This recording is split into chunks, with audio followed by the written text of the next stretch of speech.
الحمد لله رب العالمين، والصلاة والسلام على خاتم النبيين وعلى آله وأصحابه أجمعين. أما بعد، فأعوذ بالله من الشيطان الرجيم. بسم الله الرحمن الرحيم. لا تدركه الأبصار وهو يدرك الأبصار وهو اللطيف الخبير. صدق الله العظيم.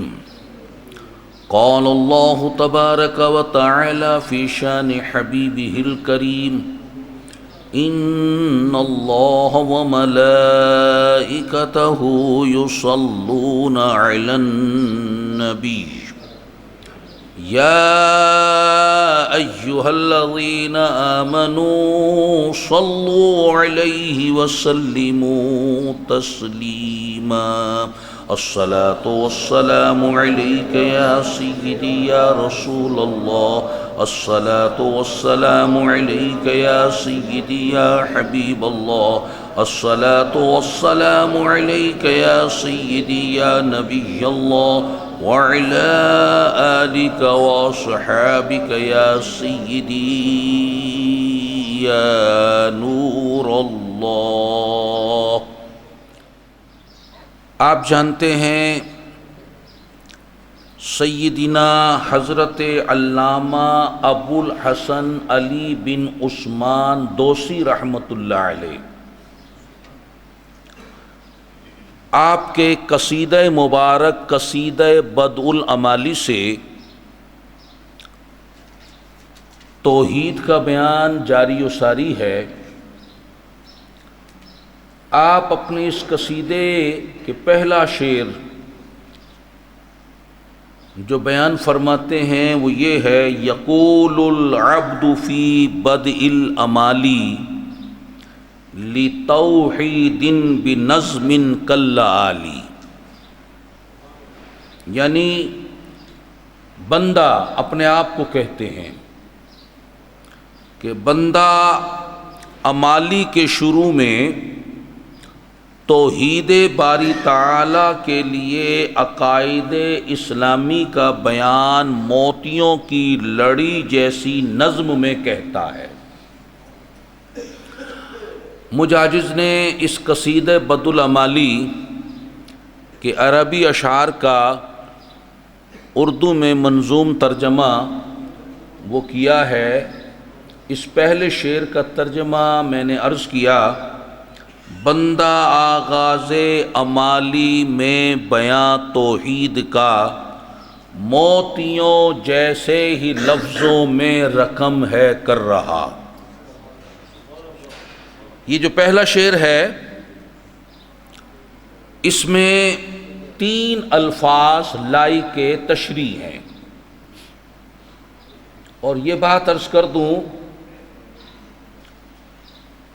یہ جو بیان ہے یہ کوئی حکایات اور واقعات پر مبنی بیان نہیں ہے، یہ اسلامی عقائد کا بیان ہے.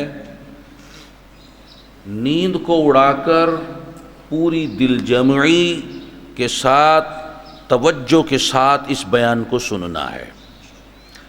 اس شعر میں 3 الفاظ جو ہیں وہ لائق تشریح ہیں.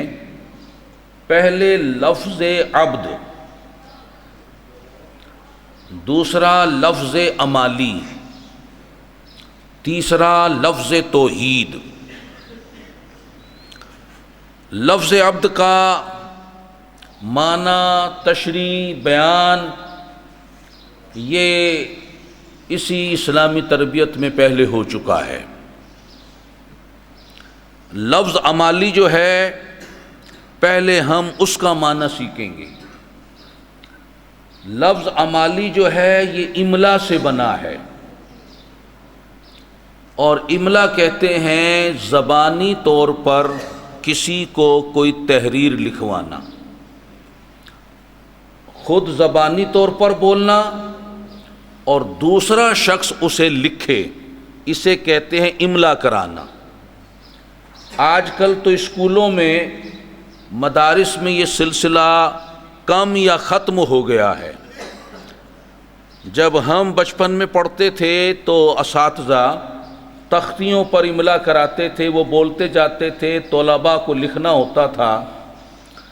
تو اگر کوئی زبانی بولے اور دوسرا اس کو لکھے تو اسے کہتے ہیں املا کرانا۔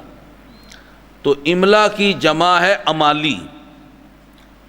تو حضرت علامہ دوسی رحمۃ اللہ علیہ نے اپنے قصیدے کا نام ہی بدء الامالی رکھا، اور اس نام سے ہی پتہ چلتا ہے کہ یہ آپ نے اپنے دست مبارک سے تحریر نہیں کیا، بلکہ آپ بولتے جاتے تھے، آپ کے شاگرد محبین لکھتے تھے، اور یوں یہ قصیدہ تیار ہو گیا۔ یہ تو ترجمہ، یہ تو معنی ہوا امالی کا۔ اب آئیے توحید کی طرف، توحید کے بیان کی طرف۔ مصنف قصیدہ حضرت علامہ دوسی رحمۃ اللہ علیہ نے اپنے اس قصیدہ مبارک کا آغاز جو ہے توحید کے بارے میں اسلامی عقائد سے کیا ہے۔ اور آپ جانتے ہیں کہ علم توحید جو ہے وہ بڑے شرف والا اور فضیلت والا علم ہے۔ علامہ سعد الدین تفتزانی رحمۃ اللہ علیہ علم توحید کی فضیلت میں ارشاد فرماتے ہیں، اعلم ان علم التوحید اشرف العلوم وافضلها، جان لو علم توحید جو ہے وہ تمام علوم سے زیادہ شرف اور فضیلت والا ہے۔ اب آئیے توحید کا معنی۔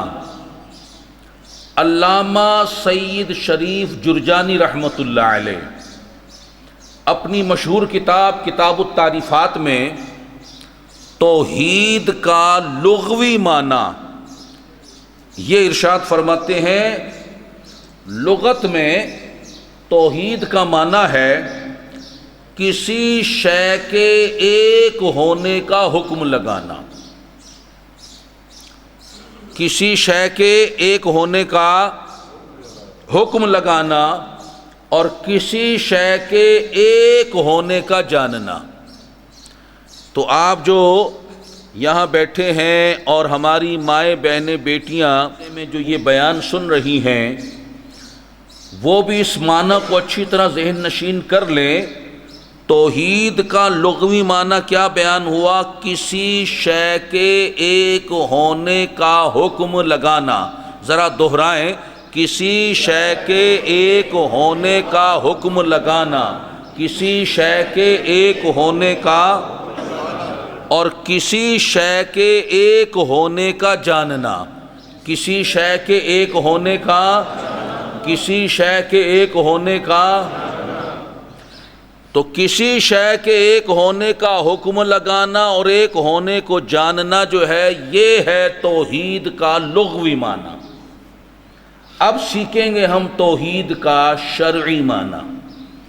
علامہ سید شریف جرجانی رحمۃ اللہ علیہ آپ فرماتے ہیں کہ صوفیہ کرام، اہل حقیقت صوفیہ کرام، ان کی اصطلاح میں توحید کا معنی یہ ہے، ذات الہیہ کو ان تمام امور سے مجرد قرار دینا ہے جن کا افہام میں تصور کیا جاتا ہے۔ کیا معنی؟ مجرد کہتے ہیں خالی کو، پاک کو، افہام کہتے ہیں فکر و خیال کو۔ ذات الہی کو ان تمام فکر و خیال سے خالی پاک قرار دینا ہے جو انسان کے ذہن میں آتے ہیں۔ جو ذہن میں آتا ہے وہ اللہ نہیں ہے، اللہ ذہن سے ورا ہے۔ تو اب تعریف کیا بیان ہو رہی ہے؟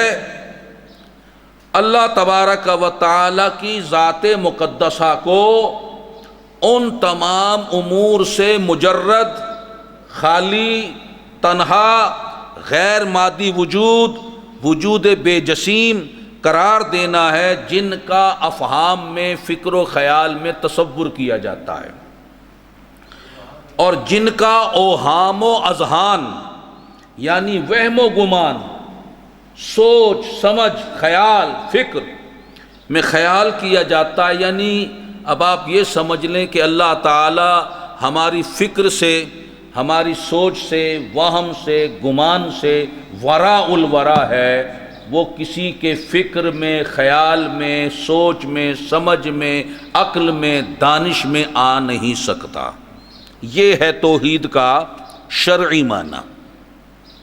اب اس کے 3 ارکان ہیں۔ وہ کیا ہے؟ نمبر 1، توحید کے 3 ارکان۔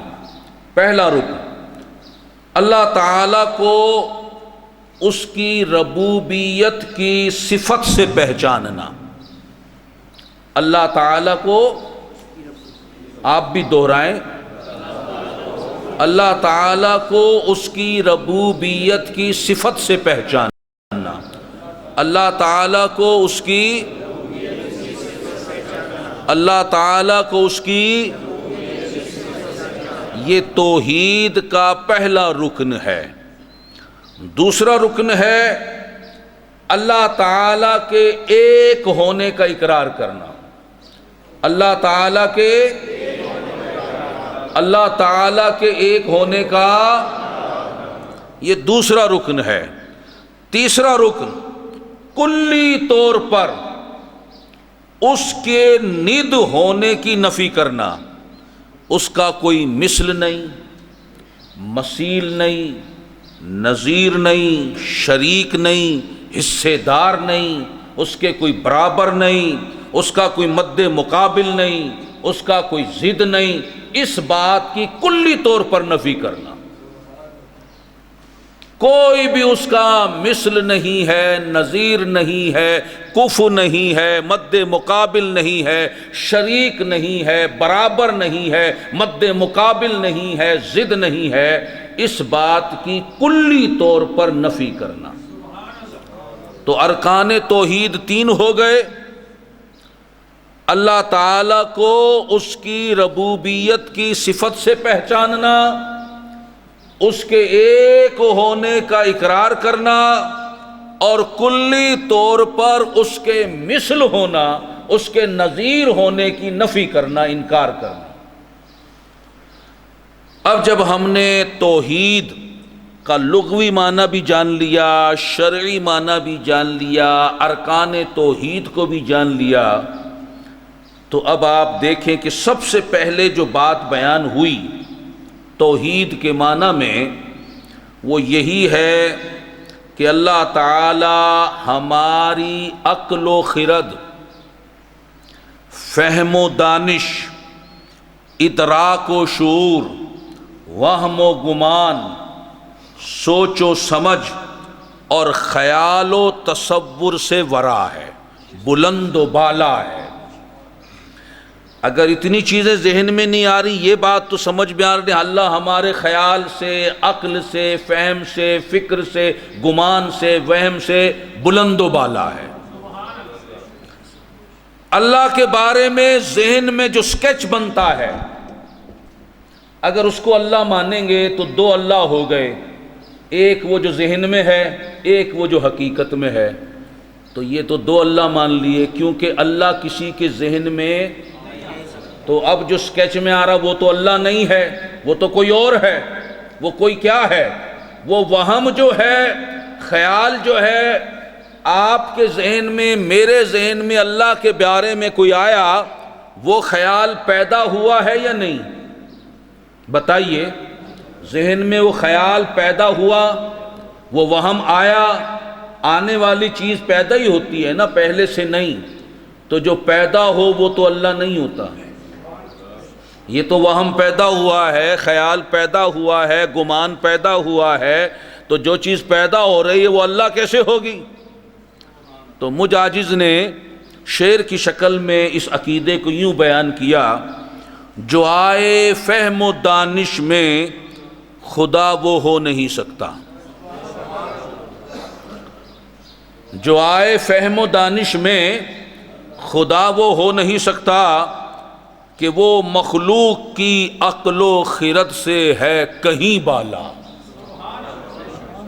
تو یاد رکھیے اللہ تعالیٰ کی ذات مقدسہ کے بارے میں عقل و خرد، وہم و گمان، فکر و خیال، فہم و دانش جو ادراک کریں، یا ذہن کے بارے میں، اس کے بارے میں جو خیال یا تصور آئے، وہ ذات والا ان سب سے بلند و بالا، پاک ہے، منزہ ہے، مبرہ ہے، مقدس ہے. اب جب وہ عقل میں آ ہی نہیں سکتا تو پھر مجھ عاجز نے عرض کیا: ورائے عقل تو جو ہے ثنا کیسے کرے تیری. ورائے عقل تو جو ہے ثنا کیسے کرے تیری. الہی عاجز اپنے عجز کا اقرار کرتا ہے. یہاں آ کے عقل عاجز، فہم عاجز، دانش عاجز، خرد عاجز، ہر چیز عاجز ہو جاتی ہے. اللہ تبارک و تعالی ہماری عقلوں سے بلند و بالا ہے. یہ اسلامی عقیدہ ہے، اس پر ایمان لانا ہمارے لیے ضروری ہے.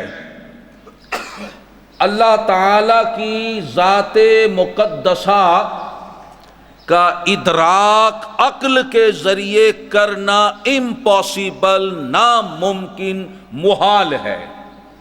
کیونکہ عقل جسے سمجھتی ہے، جس بات کو، اس کو محیط ہوتی ہے. ہماری عقل اگر ایک گھڑی کو سمجھ رہی ہے تو اس کے پورے نقشے کو سمجھ رہی ہے کہ یہ گولائی ہے، یہ موٹائی ہے، تو اس کو محیط ہوتی ہے اس شے کو. اور اللہ کی ذات کا کوئی احاطہ کر نہیں سکتا. اللہ کا احاطہ کوئی، تو عقل تو جبھی سمجھتی ہے کسی چیز کو، جبھی پاتی ہے جب احاطہ کرے. اور اللہ کا احاطہ ہو نہیں سکتا، وہ حد سے پاک ہے، جہت سے پاک ہے، سمت سے پاک ہے، مادہ ہونے سے پاک ہے، جسم ہونے سے پاک ہے. تو عقل کیسے سمجھے گی اسے؟ عقل تو اسے سمجھتی ہے جس کا احاطہ کرے، جس کا کوئی جسم ہو، جس کا کوئی مکان ہو. وہ مکان سے بھی پاک، جسم سے بھی پاک، مادہ ہونے سے بھی پاک، وہ حد سے بھی پاک، جہت سمت سے بھی پاک. تو عقل کے اندر یہ صلاحیت ہے ہی نہیں، عقل یہ طاقت و قدرت رکھتی ہی نہیں ہے کہ اللہ تبارک و تعالی کا ادراک کر سکے. اللہ کی معرفت عقل کو حاصل نہیں ہوتی. اللہ تعالی کی معرفت کے لیے عقل عاجز ہے. ہاں، اس کی معرفت حاصل ہوتی ہے اس کے افعال کے ذریعے. اس کے افعال، سورج کو نکال رہا ہے، یہ اس کا فعل ہے. چاند کا نظام آسمانوں کو بے ستون کھڑا رکھے ہوئے ہے، وہ پیدا کر رہا ہے مخلوق کو. اس کے افعال کے ذریعے اس کے اسماء کی معرفت حاصل ہوتی ہے. اور وہ بھی بالتفصیل نہیں، کچھ اجمالاً. اس کے اسماء سب ہم جانتے بھی نہیں ہیں، اس کے اسماء بے شمار ہیں، لامحدود ہیں. ہم تو اسی قدر جانتے ہیں جتنی پہچان اس نے کرا دی. لیکن ہمارا ایمان یہ ہے کہ اس کے ناموں کا، اسماء مبارکہ کا ہم شمار نہیں کر سکتے۔ جب شمار نہیں کر سکتے تو پوری تفصیل سے کیسے جان سکتے ہیں؟ تو اجمالی طور پر کچھ معرفت ہمیں حاصل ہوتی ہے اس کے افعال کے ذریعے، اس کے ناموں کی، کہ مخلوق کو پیدا کیا تو ہمیں پتہ چل گیا وہ خالق ہے، کائنات کا نظام چلا رہا ہمیں پتہ چل گیا وہ مدبر ہے۔ تو اس کے افعال کے ذریعے اس کے اسماء کی کچھ معرفت حاصل ہوتی ہے، اور اس کے اسماء کے ذریعے اس کی صفات کی معرفت حاصل ہوتی ہے۔ خالق کے نام سے پتہ چلا کہ خلق اس کی صفت ہے۔ تو اب افعال کے ذریعے اسماء کی، اسماء کے ذریعے صفات کی، اور صفات کے ذریعے اس کی ذات کی کچھ معرفت حاصل ہو جاتی ہے۔ اب ذرا مزید توجہ کی ضرورت ہے۔ اللہ تعالی ارشاد فرماتا ہے لا تدرکہ الابصار، سورہ انعام میں اس کا یہ ارشاد ہے آنکھیں اسے احاطہ نہیں کرتی، آنکھیں اسے، ادراک کا جو لفظ ہے یہ درکن سے ماخوذ ہے، بمانا پانا، گھیرنا، یعنی کسی کی حدود کو معلوم کرنا کہ یہ اس کا شمال ہے، یہ اس کا جنوب ہے، یہ اوپر ہے، یہ نیچے ہے، یہ دائیں ہیں بائیں ہیں، کسی کی حد کہ یہ جناب یہاں سے یہاں تک، وہاں سے وہاں تک، یہ حدود کو متعین کرنا اور اس کے جوانب، اس کی جہات کو معلوم کرنا کہ جناب یہ دایاں، یہ بایاں، یہ اوپر، یہ نیچے، یہ مشرق، یہ جنوب، یہ شمال، یہ جو ہے اس پر واقف ہونا، اس کو احاطہ کرنا کہتے ہیں۔ تو ادراک کا معنی کیا ہوا؟ احاطہ کرنا۔ ادراک کا معنی کیا ہے؟ ادراک کا معنی کیا ہوا؟ سیدنا حضرت ابن عباس اور سیدنا حضرت سعید ابن مسیب رضی اللہ تعالی عنہما و دیگر مفسرین رحمہم اللہ تعالی عنہم نے یہی، رحمہم اللہ تعالی نے یہی تفسیر بیان کی ہے کہ ادراک کا معنی احاطہ کرنا ہے۔ اب احاطہ کس چیز کا ہوتا ہے؟ جس کی حدود ہوں۔ احاطہ کس چیز کا ہوتا ہے؟ جس کی حدود ہوں، جس کی جہات ہوں، سمت ہوں، احاطہ اس چیز کا ہوتا ہے۔ اللہ تعالیٰ کی حدود ہیں، اللہ تعالیٰ کی جہات ہیں، تو جب اس کی حد نہیں، جہت نہیں، تو اس کا احاطہ بھی نہیں ہو سکتا، تو لہٰذا اس کا ادراک، عقل کے ذریعے اس کا ادراک، آنکھوں کے ذریعے اس کا ادراک، جو ہمارے ظاہری حواس ہیں، 5 ہمارے ظاہری حواس ہیں، جانتے ہیں آپ، یا آپ نے تو اسکول کالجوں میں بھی پڑھے ہوں گے، یہ دیکھنے کی حس، سونگنے کی حس، سننے کی حس، بولنے کی حس، چھونے کی حس، یہ 5 حصے ہیں جنہیں حواس خمسہ بھی کہا جاتا ہے، حواس ظاہری بھی کہا جاتا ہے۔ ان حواس ظاہری سے بھی اللہ کو نہیں پہچانا جا سکتا کہ آپ چھو کے اللہ کو پہچان لیں، دیکھ کے اللہ کو پہچان لیں، آپ سن کے اللہ کو پہچان لیں، چکھ کے اللہ کو پہچان لیں، سونگ کے اللہ کو پہچان لیں۔ حواس ظاہری، حواس خمسہ، ان سے اللہ کا ادراک نہیں ہو سکتا، ان سے اللہ کا ادراک۔ اور 5 حواس باطنی بھی ہیں، یہ تو ظاہری حواس ہیں، 5 حواس باطنی ہیں، وہ بھی آپ نوٹ کر لیں، حفظ کر لیں۔ 5 حواس باطنی ہیں۔ عقل، یہ باطنی حص ہے، عقل، فکر، وہم، خیال، حفظ، حافظہ جو ہوتا ہے نا، حفظ، عقل، فکر، وہم، خیال اور حفظ، یہ 5 باطنی حواس ہیں۔ انسان کے 5 ظاہری حواس، 5 باطنی حواس، اللہ تعالی کا ادراک نہ ظاہری حواس سے ہو سکتا ہے نہ باطنی حواس سے ہو سکتا ہے۔ آنکھیں اسے گھیر نہیں سکتی، آنکھیں اس کا احاطہ نہیں کر سکتی، اس کا ادراک نہیں کر سکتی۔ کوئی جن ہو، انسان ہو، کوئی کامل مومن ہو، ولی کامل ہو، بڑے سے بڑا فرشتہ، حضرت سیدنا اسرائیل، حضرت سیدنا میکائیل، حضرت سیدنا اسرافیل، حضرت سیدنا جبرائیل علیہم السلام ہی کیوں نہ ہو، حتیٰ کہ کوئی نبی رسول بھی کیوں نہ ہو، وہ اپنی عقل سے، اپنی نظر سے، ظاہری حواس سے، باطنی حواس سے اللہ تعالی کا ادراک نہیں کر سکتا، نہ دنیا میں نہ آخرت میں۔ کوئی بھی عقل کے ذریعے، آنکھوں کے ذریعے، حواس کے ذریعے اللہ تعالی کا احاطہ نہیں کر سکتا، اس کو گھیر نہیں سکتا، اس کا ادراک نہیں کر سکتا۔ جس طرح عقل کے ذریعے ہم بہت ساری چیزوں کو پا لیتے ہیں، اللہ تعالیٰ کو عقل کے ذریعے نہیں پایا جا سکتا۔ رسول اللہ صلی اللہ تعالی علیہ وسلم نے شب معراج اللہ تعالیٰ کا دیدار کیا۔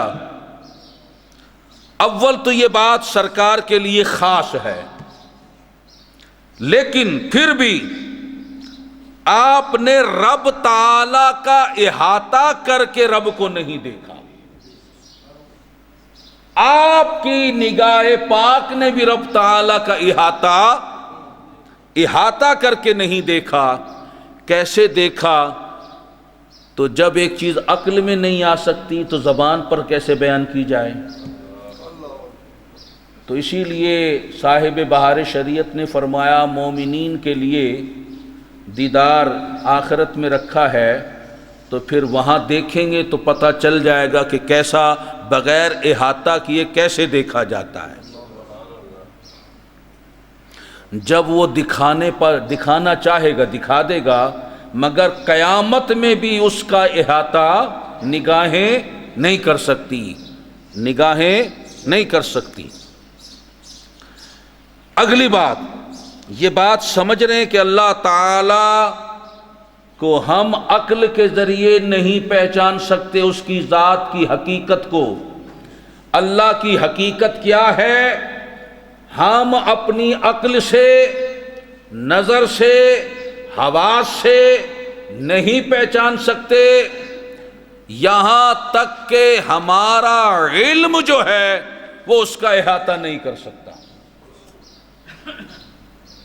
ہمارا کیا پورے دنیا جہان والوں کا علم جمع ہو جائے تب بھی اس کا احاطہ نہیں کیا جا سکتا۔ کسی کا علم، سب کا علم مل کر بھی اسے گھیر نہیں سکتا۔ جب یہ بات ہمارے ذہن نشین ہو گئی تو اب ایک قول مبارک حضرت سہل بن عبداللہ رضی اللہ تعالی عنہ، ان سے کسی نے اللہ تعالی کی حقیقت کے بارے میں پوچھا کہ رب کی حقیقت کیا ہے، اللہ کی ذات کیا ہے۔ وہ ذات حقیقت ایک ہی بات ہے۔ آپ نے فرمایا کہ اللہ تعالی کی ذات علم سے موصوف ہے، اس کی ذات کو کوئی اس طرح نہیں سمجھ سکتا کہ اسے اس پر احاطہ حاصل ہو،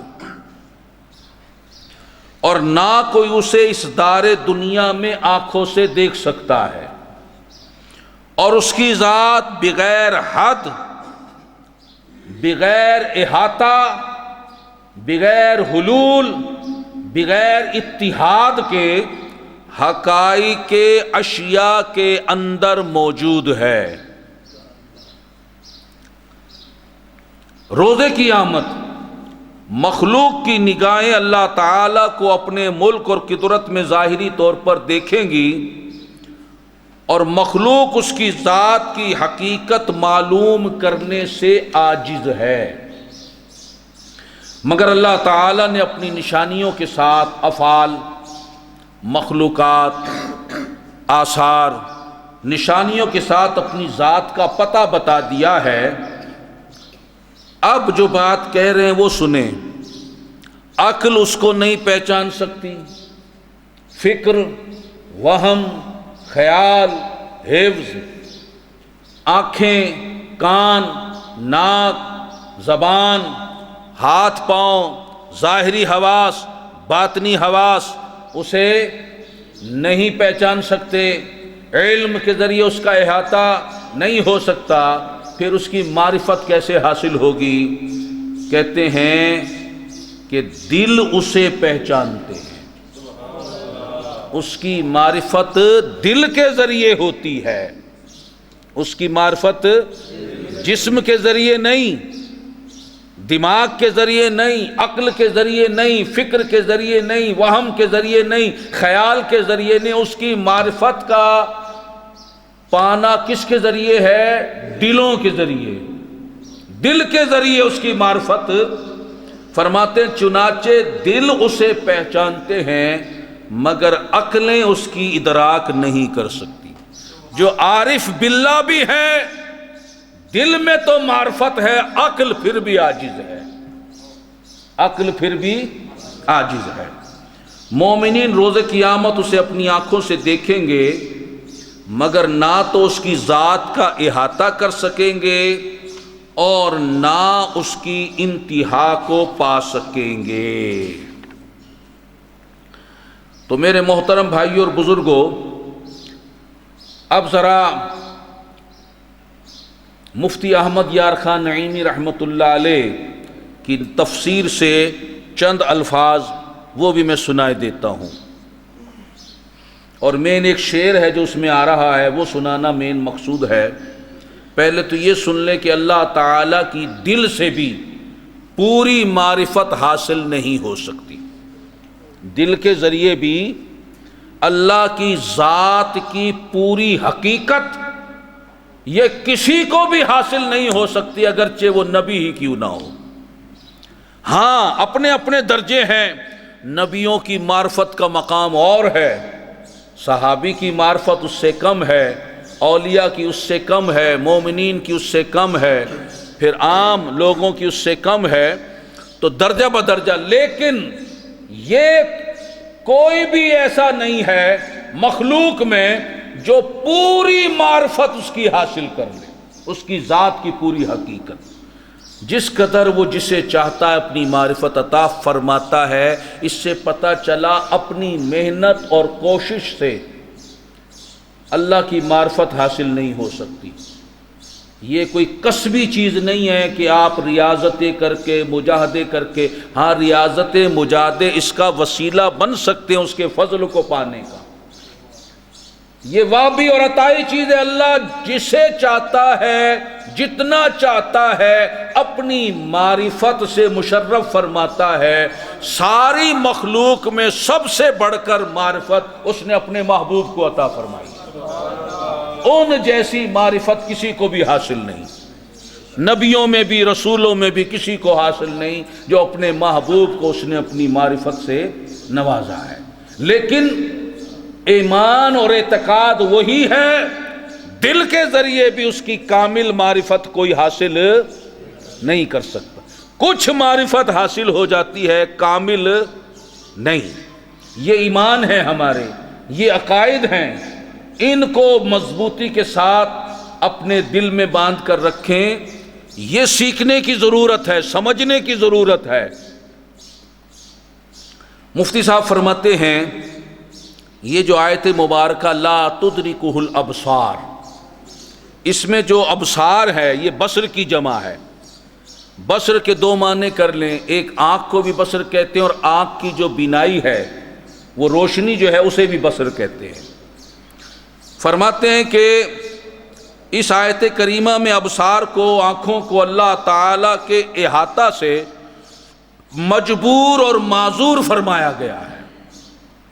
آنکھیں معذور ہیں، مجبور ہیں کس بات سے؟ اس کے ادراک سے، اس کے احاطہ کرنے سے، اسے گھیرنے سے۔ انسان کے تمام حواس ظاہری ہوں یا باطنی ہوں وہ اللہ تعالیٰ کا ادراک و احاطہ نہیں کر سکتے، حتیٰ کہ انسان کی فہم، عقل، علم سب اس کے ادراک سے عاجز ہیں۔ بصارت کی بھی وہاں رسائی نہیں اور بصیرت کی بھی وہاں رسائی نہیں۔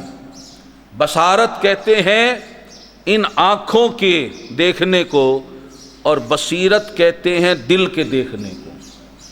بصارت کی بھی رسائی نہیں ہے، بصیرت کی بھی رسائی نہیں ہے۔ پھر فرماتے ہیں اس کی دلیل یہ ہے، وہ خود فرماتا وَلَا يُحِيطُونَ بِهِ عِلْمًا، اور ان کا علم، مخلوقات کا علم اسے نہیں گھیر سکتا۔ فرماتے بلکہ اس کی جو صفات ہیں وہ بھی مخلوق کے ادراک سے ورا ہے۔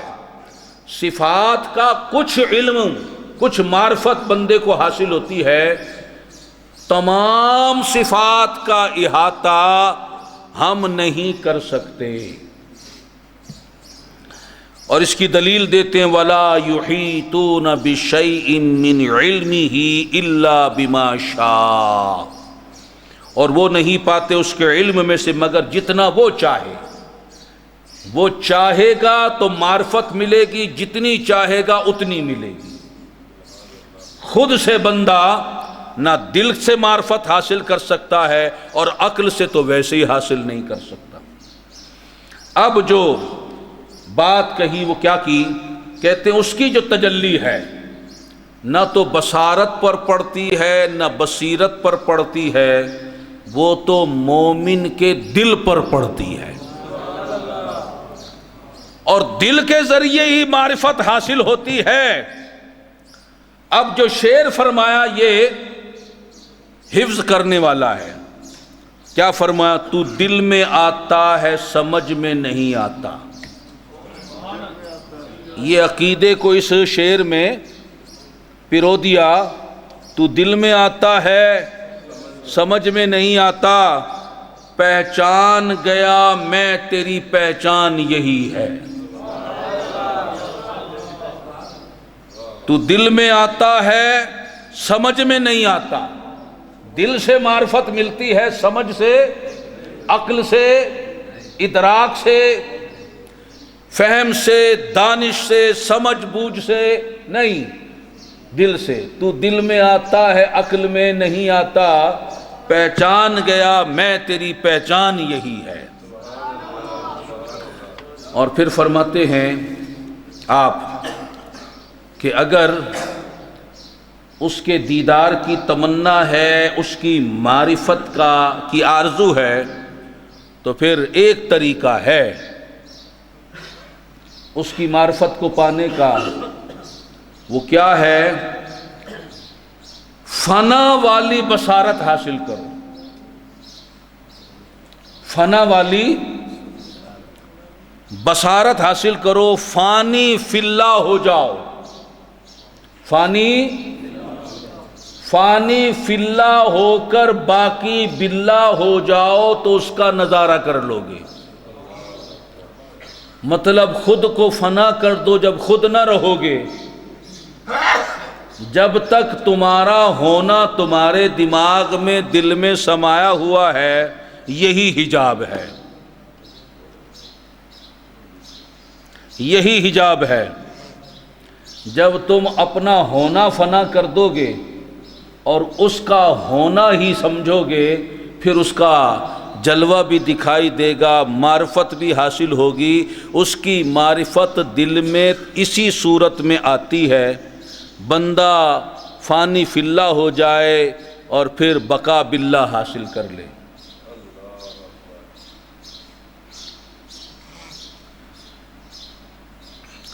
میرے آقا امام اہل سنت اعلی حضرت نے اسی بات کو اپنے شعر میں بیان کیا، مٹ جائے گر خودی تو وہ جلوہ کہاں نہیں۔ یہ تیری خودی نے تو تجھے حجاب میں رکھا ہوا ہے، تو اپنی میں جو پڑا ہوا ہے نا، میں جب تک یہ میں ہے کچھ نہیں ملے گا۔ مٹ جائے گر خودی تو وہ جلوہ کہاں نہیں، تو اپنے آپ کو فنا تو کر، پھر تجھے ہر چیز میں وہ دکھائی دے گا۔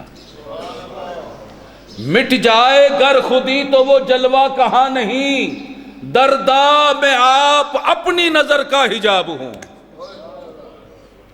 دردا میں آپ اپنی نظر کا حجاب ہوں۔ تو اس کو پانے کا یہی راستہ ہے، اپنی میں کو، اپنی انا کو، اپنی خودی کو، اپنے ہونے کو مٹاؤ اور اس کے ہونے کو تسلیم کرو۔ غیر کی محبت دل سے نکل جائے، غیریت فنا ہو جائے، پھر اس کے جلوے ہیں، پھر اس کی معرفت ہے، پھر سب کچھ حاصل ہوگا۔ بہرحال اسلامی عقیدہ آپ کے گوشے گزار کر دیا، اور وہ عقیدہ کیا ہے وہ آپ سب نے سیکھ لیا، سب نے جان لیا کہ اللہ تعالی عقل و خرد میں، فہم و دانش میں، سوچ سمجھ میں، خیال و فکر میں نہیں آتا۔ وہ عقل و خرد سے پاک ہے، اس کا ادراک عقل و خرد کے ذریعے، حواس کے ذریعے، اس کا ادراک نظر کے ذریعے، علم کے ذریعے کوئی نہیں کر سکتا۔ دل سے اس کی معرفت حاصل ہوتی ہے، وہ بھی اس کی ذات کی معرفت کوئی مکمل طور پر حاصل نہیں کر سکتا۔ جتنی وہ کسی کو عطا کر دے، یہ معرفت جو ہے یہ کسبی نہیں ہے، وہبی عطائی شے ہے۔ اپنے اس شعر پر جو ابھی میں نے 2 شعر پڑھے، بیان کو ختم کرتا ہوں۔ ورائے عقل تو جو ہے، ثنا کیسے کرے تیری، الہی عاجز اپنے عجز کا اقرار کرتا ہے۔ اور اعلیٰ حضرت رحمۃ اللہ علیہ آپ نے جو فرمایا اور مفتی صاحب نے جو فرمایا تو دل میں آتا ہے، سمجھ میں نہیں آتا، پہچان گیا میں تیری پہچان یہی ہے۔ مٹ جائے گر خودی تو وہ جلوہ کہاں نہیں، دردا میں آپ اپنی نظر کا حجاب ہوں، وما علینا الا البلاغ۔